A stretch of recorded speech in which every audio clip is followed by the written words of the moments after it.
Hi friends, मैं आकांक्षा शर्मा जी के with आकांक्षा में आपका स्वागत करती हूँ। ल्यूसेंट के आज 50,000 प्रश्नों के कलेक्शन में आज हम 34वां भाग देखने वाले हैं। और 34वें भाग में हमने इसमें लगभग 921 क्वेश्चन कर लिए थे और आज हम 922 क्वेश्चन से स्टार्ट करेंगे। इसके पुराने भाग देखने के लिए आप प्लेलिस्ट में ल्यूसेंट हैंड रिटन पर जाइएगा, आपको इसके पुराने भाग दिख जाएंगे। बहुत ही सरल तरीके से आपको ये पूरा का पूरा ल्यूसेंट जी के समझ में आ जाएगा। ल्यूसेंट जो कि हर परीक्षा के लिए रामबाण है, चाहे मध्य प्रदेश हो चाहे अदर स्टेट हो, सभी के लिए ये एक बहुत ही इंपॉर्टेंट कलेक्शन है। तो चलिए स्टार्ट करते हैं। आज का पहला क्वेश्चन है कि मरना जो सन राजकुमारी का चित्र है ये अजंता की गुफाओं में है, वो किस गुफा में है? तो जो 16 नंबर की गुफा है वहाँ पे मरना सन राजकुमारी का चित्र है। कौन से नंबर की में है? 16 नंबर की में। चित्रशाला किसे कहते हैं? तो इनकी जो गुफाओं में एक चित्रशाला कही जाती है, वो गुफा कौन सी है? तो 17 नंबर की जो गुफा है उसको चित्रशाला कहा जाता है। अजंता की गुफाएं किस धर्म से संबंधित है? तो अजंता की जो गुफाएं हैं वो बौद्ध धर्म की महायान शाखा से संबंधित है। अजंता की गुफाएं किस धर्म से संबंधित है? बौद्ध धर्म की महायान शाखा से।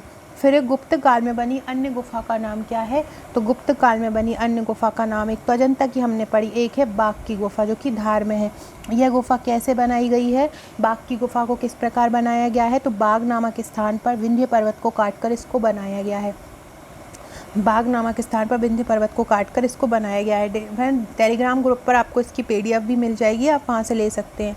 और व्हाट्सएप ग्रुप की पे भी मिल जाएगी जिसकी लिंक आपको डिस्क्रिप्शन में दी गई है।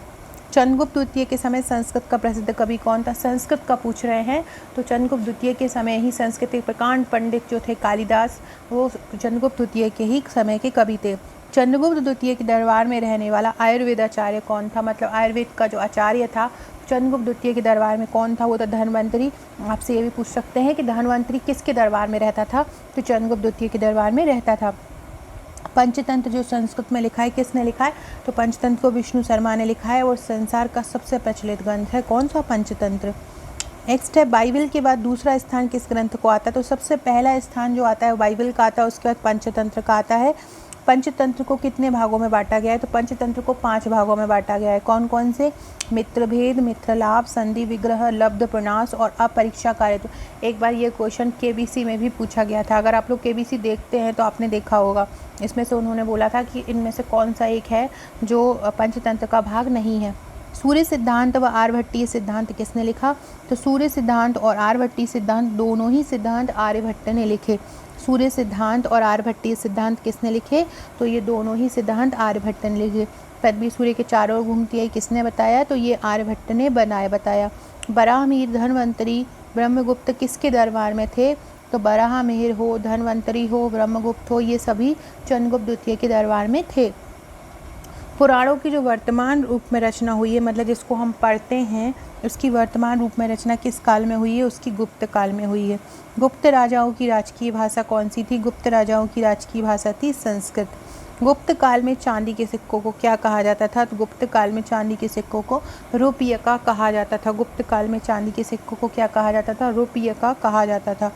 याज्ञवल्क्य, नारद, कात्यायन एवं बृहस्पति स्मृतियों की रचना किस काल में हुई?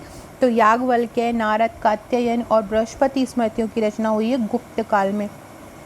याज्ञवल्क्य, नारद, कात्यायन और बृहस्पति स्मृतियों की रचना किस काल में हुई है? गुप्त काल में हुई है। मंदिर बनाने की कला का जन्म किस काल में हुआ? मंदिर बनाने की कला का जन्म हुआ है गुप्त काल में। कब हुआ है? गुप्त काल में। इसके अलावा जो अभी त्रिमूर्ति देखते हैं, एक त्रिमूर्ति का फोटो मूर्ति आती हैं, तो ये जो त्रिमूर्ति आई हैं ये किस की इनका जो विकास हुआ है वो किस काल से इनका विकास आरंभ हुआ है? तो त्रिमूर्ति की अवधारणा का विकास आरंभ हुआ है गुप्त काल से। भास के जो 13 नाटक हैं वो किस काल के हैं? भास के 13 नाटक गुप्त काल के हैं। मत्स्यकटिकम नाटक किसने लिखा? मत्स्यकटिकम नाटक सूत्रक द्वारा लिखा गया है। इसका अर्थ होता है। और एक और है माटी की खिलौना गाड़ी। इसमें जो इस नाटक में क्या है कि एक निर्धन ब्राह्मण के साथ वेश्या का प्रेम वर्णन किया गया है। नेक्स्ट क्वेश्चन है प्रथम भारतीय रचना जिसका अनुवाद यूरोपीय भाषा में हुआ। तो ये पहली रचना है जिसका अनुवाद यूरोपीय भाषा में हुआ है। और अभिज्ञान शकुंतलम ये रचना है और ये पहली रचना है जिसका अनुवाद यूरोपीय भाषा में हुआ है। और जो अभिज्ञान शकुंतलम है इसको कालिदास ने लिखा है। अभिज्ञान शकुंतलम राजा दुष्यंत और शकुंतला की प्रेम कहानी की कथा कालिदास ने लिखी है। और ये पहली रचना है विज्ञान शाकुंतलम, जिसका अनुवाद यूरोपीय भाषा में हुआ। आपसे पूछे दूसरी ऐसी रचना कौन सी है, दूसरी है भगवत गीता। गुप्त काल को क्या कहा जाता है, यह स्वर्ण युग किसको कहा जाता है, गुप्त काल को कहा जाता है। अब हम पढ़ेंगे पुष्यभूति या वर्धन वंश, अगला जो हमारा वीडियो होगा उसमें। तो पुष्यभूति वंश का संस्थापक कौन था, पुष्यभूति था। इनकी राजधानी कौन सी थी, थानेश्वर थी। फ्रेंड्स, अगर आपको मेरे ये वीडियो अच्छे लगते हैं तो प्लीज़ चैनल को सब्सक्राइब करें, लाइक करें और शेयर करें। लूसेंट कोर्स पे जब मेरे व्यूज़ आना ज़्यादा हो जाएंगे, जब लोगों को तक पहुंचने लगेगा ये, तब मैं इसके ज़्यादा लंबा वीडियो बनाऊंगी। अगर अभी आप पहुंचाना चाहते हैं, इसका लंबा वीडियो चाहते हैं, तो प्लीज़ इसको शेयर कीजिएगा। Okay friends, thank you.